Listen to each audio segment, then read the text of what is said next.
Señoras y señores, permítanme comenzar recordando al insigne santo y científico mallorquín Ramon Llull, que ya en el siglo XIII, en el libro del Gentil y los Tres Sabios, recomendaba que cada ciencia tuviera su propio vocabulario para facilitar la difusión y la precisión de los conocimientos.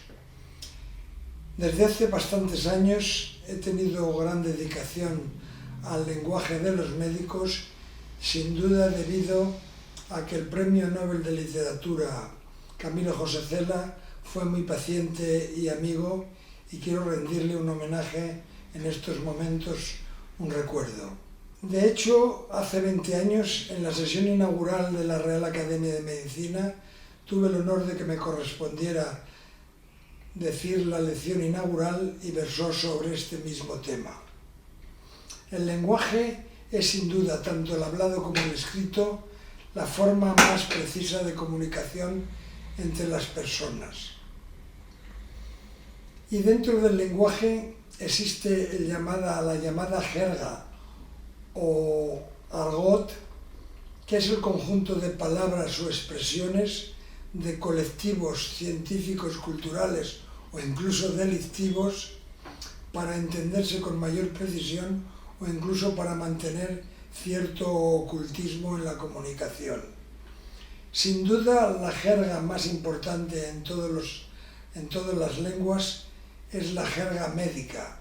En español se calcula que hay más de 100.000 palabras de vocabulario médico, y la razón la explicaba el médico y humanista Laín Entralgo, diciendo que la riqueza del vocabulario de una lengua depende de la capacidad investigadora e innovadora de la misma.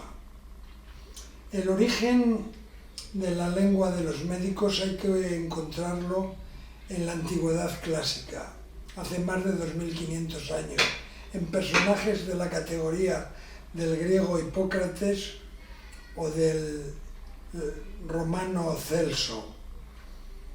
Pero el desarrollo resultante, el desarrollo más numeroso lo tuvo lógicamente en los siglos XVIII y XIX con motivo del gran avance de los conocimientos científicos. Resulta curioso que fueron los autores, los científicos centroeuropeos, que no eran de origen cultural grecorromano, los que propusieron que las nuevas palabras, los nuevos vocablos, los neologismos, se hicieran partiendo de raíces griegas y romanas. Esto resultó así hasta llegar al siglo XX, sobre todo después de la Primera Guerra Mundial, cuando el inglés ha tenido un protagonismo abrumador, llegando a ser en estos momentos la lengua franca de todos los investigadores y personas que publican sobre las ciencias. Ha tenido el inconveniente de que los autores que escriben en inglés con frecuencia describen nuevas patologías olvidando las raíces grecorromanas. El resultado de esta evolución de la lengua de los médicos hace que el inglés tenga un predominio abrumador. Se calcula que el 80% de las citas de cualquier publicación en español son en inglés, y este resultado abrumador hace que haya que tener especial cuidado al manejo de una lengua que, aunque sea muy común ya para los científicos españoles y de otras lenguas, hay que tener especial cuidado en la traducción de la misma. La absorción de las palabras inglesas por las lenguas españolas se puede hacer de tres formas. La forma más lógica y recomendable sería la traducción de dicha palabra. La otra posibilidad es la asimilación de la misma adaptándola al español. Tal es el caso de la palabra escáner o estrés, que se han hecho añadiéndole una vocal y quitándole alguna de las consonantes que tiene el inglés. En la traducción hay que tener cuidado con un fenómeno muy curioso, que el que no conoce inglés con profundidad peca en él, son los llamados falsos amigos. Se trata de palabras que tanto en inglés como en español se escriben igual y sin embargo tienen muy diferente significado. Por ejemplo, la palabra actual es igual en los dos idiomas, pero en inglés significa real, exacto. Y la palabra sensible, paradójicamente, en inglés significa sensato. Lo menos recomendable es la adopción de la palabra tal como está en inglés al español, como ha sucedido, por ejemplo, con la palabra shock, porque tiene dificultades para hacer los plurales. Es imposible hacer el plural de shock. Y la palabra equivalente en español, que es choque, no tuvo éxito. El resultado de toda esta asimilación de palabras inglesas con todo el historial previo de las palabras de origen grecorromano se enriqueció también con palabras de casi todas las lenguas universales. Hay palabras de origen griego, como hemos dicho, hay palabras de origen romano, de origen inglés, pero también de origen árabe como alcohol o éter, de origen alemán como caput, de origen francés muchas, porque lo del francés tuvo mucha importancia en la ciencia, cerclaje, drenaje, de origen italiano como belladonna. Hay también palabras de origen hispanoamericano como cacao o coca, e incluso de origen cingalés como beriberi. Todo este cómputo, todo este conjunto de lenguas que han influido en el lenguaje de los médicos conduce a que tenga unas peculiaridades muy características. La primera de las mismas, ya que hemos mencionado su origen, es el abuso de extranjerismos, de barbarismos, en especial de los de origen inglés.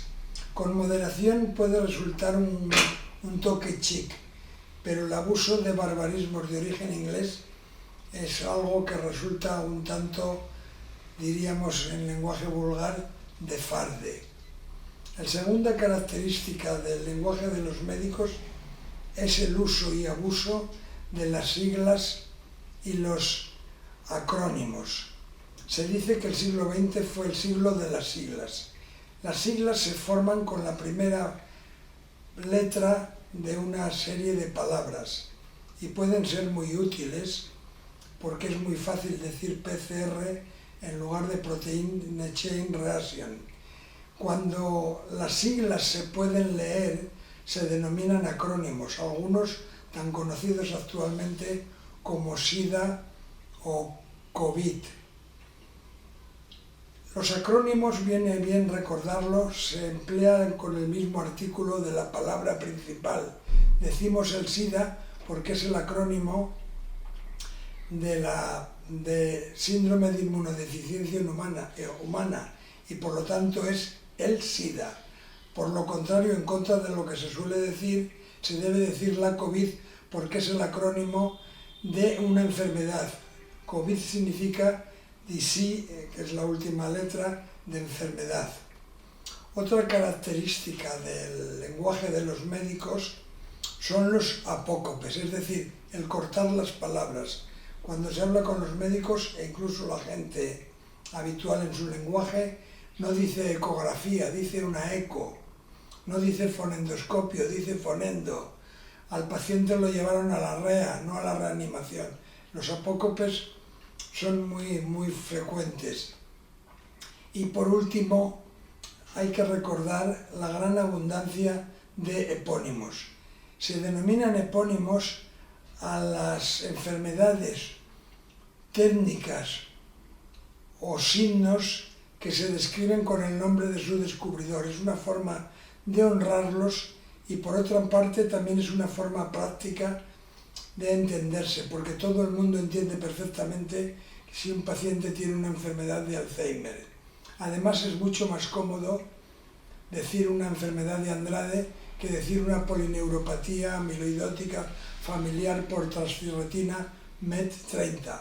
Sin embargo, hoy día hay una especie entre los jóvenes de espíritu iconoclasta, de eliminar a las viejas glorias de la medicina, que tiene tal vez su origen en hacer la medicina más impersonal y sobre todo porque se dan casos en que puede inducir a error. Tal sucede, por ejemplo, con el gran maestro de la medicina interna moderna, Sir Francis Osler, que si estudias medicina te encontrarías con el signo de Osler, el síndrome de Osler, la enfermedad de Algandí-Osler, es decir, que puede inducir a error. Pero yo soy un defensor de los epónimos como muestra de respeto hacia nuestros ancestros. El resultado de estas características del lenguaje de los médicos hace que en relación a los pacientes, como poco, el lenguaje de los médicos resulta muchas veces ininteligible y desafortunadamente en ocasiones también puede resultar dañino, diatrógenos que se dice en medicina, volviendo a nuestros orígenes. Iatros en griego es médico, es decir, que genera enfermedad por parte del médico. Y para terminar, dándole las gracias por su presencia, por su audiencia, quiero recordar lo que decía el gran escritor Cervantes: llaneza en el lenguaje, porque toda afectación es nociva. Muchas gracias por su atención.